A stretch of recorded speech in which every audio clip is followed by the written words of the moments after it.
Hello, welcome to your geography class students. Students, we are discussing about chapter 3rd, that is our changing earth. So students, in the previous lecture we have discussed about the lithospheric plates and I had told you that there are two forces that changes the earth, and what are these forces we are going to study in this lecture. So let's get started. The changes on the earth surface is due to two types of forces. Two types की forces होती हैं जो earth surface को change करती हैं. First one is endogenic forces and the second one is exogenic forces. So अब हम इनके बारे में डिटेल में पढ़ते हैं कि what are endogenic forces and what are exogenic forces and how they changes the earth surface. Okay, so endogenic and exogenic forces. तो अगर हम इसका वर्ड ओरिजिन पढ़ें सबसे पहले तो बेस समझ आएगा, उसके बाद आपको अच्छे से क्लियर हो जाएगा. So endo and exo. Endo means inside. Endo का मतलब होता है inside, interior. Okay, and outside होता है बाहर, बाहर वाला हिस्सा. ठीक है, तो इन दोनों के साथ हम जेनिक जोड़ दें. जेनिक का मीन्स होता है ओरिजिन. ठीक है, तो एंडो मीन्स इनसाइड और ओरिजिन मीन्स जेनिक. ठीक है, तो इसका दोनों मिलाकर बन गया एंडोजेनिक, और एक्सो प्लस जेनिक मीन्स एक्सोजेनिक. तो यहाँ से आपको ये क्लियर हो गया कि एंडोजेनिक फोर्सेस जो होती हैं वो इनसाइड द अर्थ होंगी. ओके, और एक्सोजेनिक फोर्सेस जो होंगी वो आउटसाइड द अर्थ होंगी. अब इनसाइड का क्या मतलब हुआ कि ये आपका जो अर्थ है उसके अर्थ क्रस्ट के अंदर. ठीक है, ऊपर नहीं, जहाँ लिथोस्फेयर में हम रह रहे हैं जिस पार्ट में, वहाँ जो हमें बाहर की फोर्सेस दिखती हैं वो फोर्सेस नहीं, इनसाइड अंदर की फोर्सेस. अंदर की फोर्सेस जो होती हैं अर्थ के, वो जो हैं एंडोजेनिक फोर्सेस बोला जाता है उनको. ठीक है, जैसे डेफिनेशन देखते हैं, the forces which acts inside और इंटीरियर. ओके, हमारे अर्थ के इनसाइड में, हमारे अर्थ क्रस्ट की लेयर के अंदर जो हैं लेयर्स में जो भी फोर्सेस हैं उन फोर्सेस को हम बोलते हैं एंडोजेनिक फोर्सेस, जिनकी वजह से बहुत सारी डिस्ट्रक्शन और फॉर्मेशन होती है. ओके, तो उनमें एग्जाम्पल्स हैं आपकी अर्थक्वेक और वॉल्केनो. ठीक है, नेक्स्ट आ जाते हैं हम एक्सोजेनिक लेयर पे. एक्सोजेनिक लेयर मीन्स आउटसाइड, मतलब कोई भी फोर्स जो भी एक्ट कर रही है कहाँ पर, आपके अर्थ के ऊपर, जो आपको महसूस भी होती है. जैसे कि हवाएं चल रही हैं तो आपको महसूस होती हैं, पानी बह रहा है आपको महसूस होता है, पहाड़ बन रहे हैं आपको महसूस होते हैं. ठीक है, इस तरह से उन फोर्सेस को हम क्या बोलते हैं, एक्सोजेनिक फोर्सेस. जैसे कि रिवर, विंड, एक्स्ट्रा, और भी बहुत सारी फोर्सेस होती हैं. हवा जो है, आप जब हवा कोई डिस्ट्रक्शन करती है, हवा से पेड़ हिलते हैं तो आपको पता चल रहा है कि हवा जो है फोर्स लगा रही है, उससे क्या हो रहा है, पेड़ हिल रहे हैं. रिवर जो है वो क्या करती है, बहती है. तेज़ी से जब बहेगी तो क्या करेगी, जिस लैंड पे वो बह रही है वहाँ की मिट्टी उठाकर किसी दूसरी जगह पर ले जाएगी. ओके, तो इस तरह से हम समझते हैं अर्थ की मूवमेंट्स को. तो अर्थ की मूवमेंट्स इस डायग्राम में आपको अच्छे से समझ आएगा कि अर्थ की टू टाइप्स की मूवमेंट हो गई. एक हो गई एंडोजेनिक और दूसरी हो गई एक्सोजेनिक फोर्सेस. ठीक है, तो अब एंडोजेनिक में ही हम पढ़ते हैं, कुछ होती हैं सडन फोर्सेस. सडन हो गई जो अचानक से हो जाती हैं. अचानक में जो है आपके अर्थक्वेक जो है अचानक से आ जाएगा, वोल्केनो अचानक से आ जाएगा, लैंडस्लाइड्स जो होती हैं अचानक से हो जाती हैं. ठीक है, और कुछ एंडोजेनिक फोर्सेस में क्या होती हैं, डायस्ट्रोफिक फोर्सेस होती हैं. डायस्ट्रोफिक फोर्सेस मीन्स कि धीरे धीरे जो है वो फोर्स लग रही है और धीरे धीरे फॉर्मेशन होगी किसी चीज़ की, अचानक से नहीं होगी. जैसे कि सडन फोर्सेस में होता है ना कि अचानक से अर्थक्वेक आ जाता है, हमें पता भी नहीं चलता है. वोल्केनो अचानक से आ जाएगा, कुछ पता नहीं होगा. लैंडस्लाइड आ जाएगी, अचानक से आ जाएगी. ठीक है, लेकिन डायस्ट्रोफिक फोर्सेस जो होती हैं वही एंडोजेनिक फोर्सेस भी उन्हीं को बोलते हैं. वो फोर्सेस जो बहुत ही धीरे धीरे काम करती हैं, जैसे कि बिल्डिंग माउंटेन्स, पहाड़ों का बनना जो है ये भी एक एंडोजेनिक फोर्स में आता है, लेकिन ये फोर्स जो है बहुत ही धीरे धीरे काम करती है। ऐसा नहीं है कि आप रात को सोए सुबह उठे तो आपको पहाड़ जो है वो बना हुआ दिख जाएगा, ऐसा नहीं होगा, ठीक है। तो ये बहुत ही स्लो प्रोसेस से होता है। और सेकेंड फोर्सेस जो हैं एक्सोजेनिक फोर्सेस हैं, जिसमें क्या होती है, इरोजनल और डिपोजिशनल होती है, ठीक है। इरोजनल और डिपोजिशन किन किन वजह से होती है, रिवर की वजह से भी होगी, विंड की वजह से भी होगी, सी वेव्स की वजह से भी होगी, ग्लेशियर्स की वजह से भी होगी, ठीक है। तो रिवर की वजह से कैसे होगी, आपको मैंने अभी बताया कि रिवर जब बहती है तो वो क्या करती है, अपने साथ बहुत सारी सिल्ट, बहुत सारे पत्थर, बहुत सारी मिट्टी जो है बहाकर अपने साथ ले आती है और उसको क्या करती है, किनारों पर छोड़ती जाती है, ठीक है, उनको डिपॉजिट करती जाती है। तो वहीं से हो गया, जहाँ से वो बही वहाँ से उसने इरोजन कर दिया, मतलब वहाँ से वहाँ की मिट्टी उसने इरोड कर दी और डिपॉजिट कर दी अपने किनारों पे, ठीक है।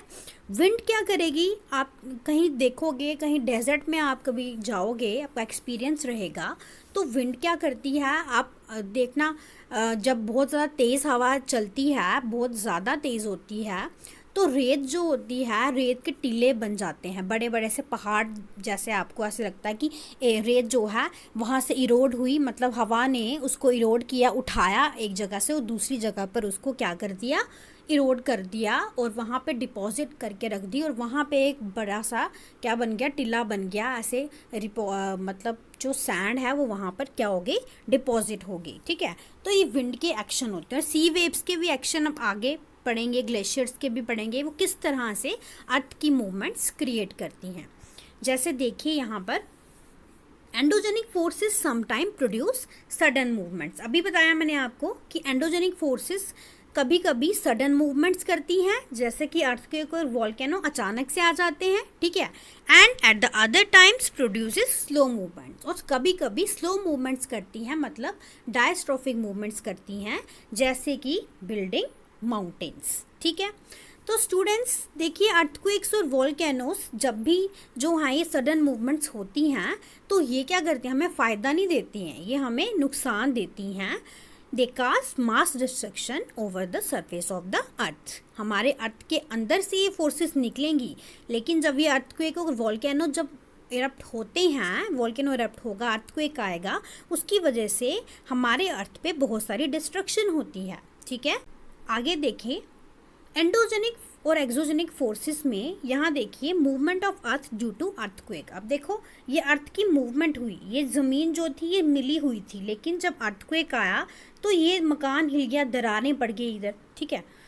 दूसरा देखिए, movement of earth due to diastrophic forces.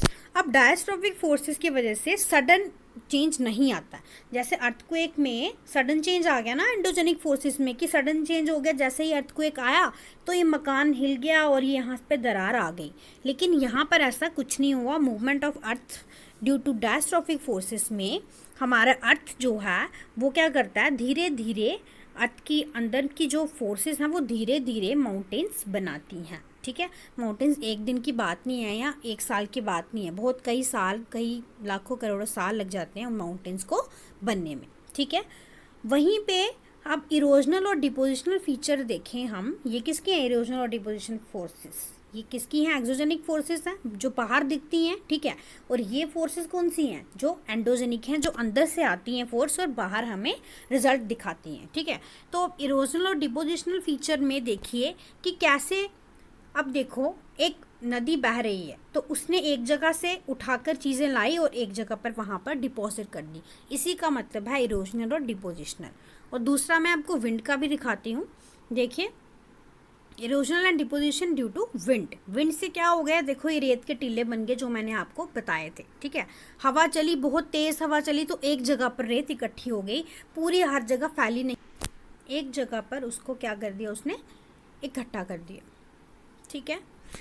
So students अभी हम पढ़ेंगे वॉल्केनो क्या होता है, ठीक है। अब वॉल्केनो क्या है, आपकी एक एंडोजेनिक फोर्स है जिसके बारे में आज हम डिटेल में डिस्कस करेंगे। So what is a volcano. तो आप बोलोगे मिस हिंदी में हमने सुना है कि उसको ज्वालामुखी बोलते हैं। तो yes right, it is Jwalamukhi in Hindi. Okay, so volcano होता क्या है, कैसे ये कॉज होता है, ये पढ़ेंगे हम। A volcano is a vent or opening in the earth's crust through which molten material erupts suddenly. तो वोल्केनो जो होता है वो एक वेंट है जो अर्थ की ओपनिंग होती है, ठीक है। एक अर्थ पे एक इस तरह की चीज़ आ जाती है, अर्थ पे एक ओपनिंग सी बन जाती है, मुंह बन जाता है, ठीक है, जहाँ से जिस रास्ते से मोल्टन मटेरियल क्या हो गया, मैग्मा ही जो है वो बाहर आकर लावा बन जाता है, ठीक है। जब वो अंदर इनसाइड द अर्थ है तो उसको मैग्मा बोलेंगे, आपको मैंने पहले भी बताया था। जब वो बाहर आ जाता है तो उसको लावा बोलते हैं, ठीक है। तो वो लावा जो है वो क्या है, एक मोल्टन मटेरियल है, एक सॉलिड फॉर्म में नहीं आता है, वो एक लिक्विड फॉर्म में आता है, मोल्टन मटेरियल है जो अचानक से आकर उस ओपनिंग के बाहर आ जाता है और वो फट जाता है, ठीक है। तो उसी को हम क्या बोलते हैं, वोल्केनो बोलते हैं। अब आप सोचोगे how does it cause mass destruction on the surface of earth. तो सबसे पहले हम इसकी डायग्राम देखते हैं वोल्केनो की, किस तरह से ये आता है। देखिए, ये आपका अर्थ सरफेस है, ये आपकी क्रस्ट है, ये आपकी मेंटल है, ठीक है। तो यहाँ पे जो है ये यहाँ से मैग्मा जो है वो क्या करेगा, बाहर आएगा, ठीक है, बाहर आएगा और बाहर जो है ये हो गया वेंट, ठीक है। और ये क्रेटर है, क्रेटर मतलब ये ओपनिंग है, ठीक है। यहाँ से वो बाहर निकलता है, ठीक है, यहाँ से वो बाहर आएगा, ठीक है। ये मैग्मा चैम्बर है, ठीक है। तो यहाँ से बाहर आ जाता है वो, यहाँ जब ये बाहर आ गया, ठीक है। ये लावा देखो, ये लावा की फॉर्म में यहाँ से बाहर आ रहा है, जहाँ जहाँ पे इसको जगह दिख रही है वहाँ से बाहर निकल रहा है, लेकिन जो मेन ओपनिंग है उसकी यहाँ से वो बाहर निकल के फट जाता है, ठीक है। तो यहाँ से गैसेस निकलती हैं, ऐश निकलती है, ठीक है, और बहुत सारा लावा निकलता है जिसमें बहुत सारी गैसेस होती हैं, बहुत सारे स्टोन्स होते हैं, पीसेस ऑफ रॉक्स होते हैं, बहुत ही मोल्टन मटेरियल है और बहुत सारे पार्टिकल्स भी इसमें होते हैं, ठीक है। तो अभी हम पढ़ेंगे कि ये जो है वो हमारा वोल्केनो जब इरप्ट होता है तो हमारा अर्थ किस तरह की तबाही सहता है। अब देखिए आप, एंडोजेनिक फोर्सेस समटाइम्स, मैंने आपको पहले ही बताया था कि वो सडन मूवमेंट्स जब वो करता है, सडन मूवमेंट्स में अभी हम वोल्केनो पढ़ रहे हैं तो बहुत सारी डिस्ट्रक्शन होती है। वो क्या करते हैं, आप देखो जहाँ पर ये आएगा, पहले आपको बता चुकी हूँ कि ये मास डिस्ट्रक्शन करेगा। So they causes a lot of destruction over the surface of earth. Okay, so students, in the next lecture we are going to discuss about the next sudden movement, that is earthquake. Okay, so thank you very much students.